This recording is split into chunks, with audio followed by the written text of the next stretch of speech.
آج کل تو جناب طلاق کا ریشیو اتنا بڑھ گیا ہے، ادھر شادی تھوڑے مہینوں بعد کہتے طلاق ہو گئی۔ ارے بھائی کچھ تو ٹائم دیتے رشتے کو۔ جو بزرگ ہیں میری بات سمجھ جائیں گے، جن کی شادی کو 25-30 سال ہو گئے ان کو میری بات جلدی سمجھ آئے گی، یہ نوجوانوں کو نہیں آتی سمجھنا۔ میرے پاس تو آتے ہی رہتے لوگ، کہتے ہیں عبدالحبیب بھائی بہت پریشان۔ کیا ہوا بھائی؟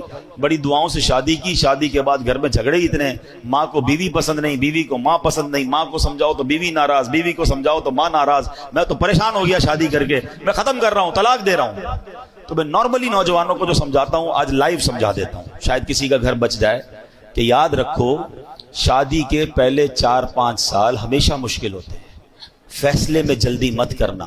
جن کی شادی کو 25-30 سال ہو گئے نا ان سے پوچھو، ان کی شادی کے بھی پہلے 5 سال ایسے ہی گزرے تھے۔ سب کے گھر میں لڑائی جھگڑے چھوٹے موٹے شروع میں ہوتے ہی ہیں۔ اس کی وجہ ہے ایک نیا مہمان گھر میں آیا ہے جناب، وہ سب کو سمجھ نہیں آ رہا ہے، اس کا مزاج الگ ہے، گھر والوں کا مزاج الگ ہے، تھوڑا ٹائم لگتا ہے ایک دوسرے کے مزاج سمجھنے میں۔ اللہ پاک بعد میں اولاد دے دیتا ہے، فیملی اولاد میں بیزی ہو جاتی ہے، گھر والوں کو بھی لگ پتہ جاتا ہے واپس جانا نہیں ہے، اس نے یہ آ گئی ہے تو یہی بہو بنے گی، تو ماں بھی سمجھ جاتی ہے، بیوی بھی سمجھ جاتی ہے، اور پھر گاڑی چل پڑتی ہے۔ شادی کا اصل سکون جو ہے نا وہ 5-7 سال بعد ہی ملتا ہے۔ ٹھیک ہے میرے نوجوانوں، جلدی نہ کیا کرو، یہ فیصلہ کر، یہ عورتیں بھی بہت کر، لڑکیاں بھی بہت کر رہی ہیں۔ ادھر شادی ہوئی 6 مہینے بعد اپنے ابو کو کہنا شروع کر دیا میں نے نہیں رہنا اس گھر میں، میری ساس ایسی ہے، میری نند ایسی ہے، میرا شوہر ایسا ہے، مجھے طلاق چاہیے، اور ابا بھی کہتا لے لو طلاق۔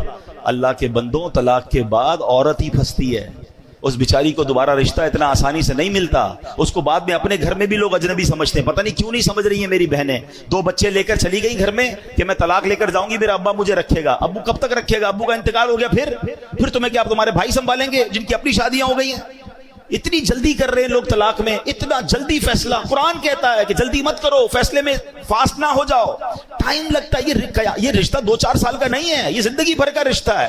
اللہ کرے یہ جنتوں تک کا رشتہ بن جائے۔ ہر وقت فیصلہ کرنا ہے کہ ابھی ختم کرو، ابھی فیصلہ کرو، ابھی طلاق دو۔ یہ مرد، اللہ کا بہت بڑا احسان ہے کہ یہ طلاق کا حق مرد کے ہاتھ میں ہے۔ اگر یہ عورت کے ہاتھ میں ہوتا نا تو ہر دوسرے بندے کی طلاق ہو چکی ہوتی۔ ان کا تو کام ہی ہے یہ فیصلہ کرنا۔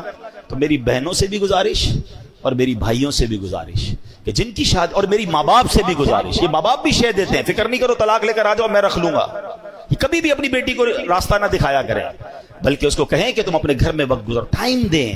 کچھ وقت لگتا ہے، اللہ کی رحمت سے انڈرسٹینڈنگ بھی ہو جائے گی اور اگلی زندگی بڑی خوشگوار اور پیار والی گزرے گی۔ اور مجھے آ کر کہا کئی لوگوں نے کہ آپ نے مشورہ دیا، میں تو طلاق کا فیصلہ کر چکا تھا، مگر اب الحمدللہ کچھ عرصے بعد میری فیملی میں سب میں انڈرسٹینڈنگ ہو گئی، میں بہت خوشی والی لائف گزار رہا ہوں۔ یہ قرآن کہتا ہے کہ تمہارے لیے ہو سکتا ہے کوئی اور بھلائی رکھی ہو، تو خدا را یہ فیملی، یہ رشتہ، یہ کوئی ایسا رشتہ نہیں کہ آج بناؤ کل توڑ دو، اس کو چلائیں، اس کو وقت دیں۔ اللہ نے آگے بھلائی رکھی ہوگی، اللہ نے آگے خیر رکھی ہوگی۔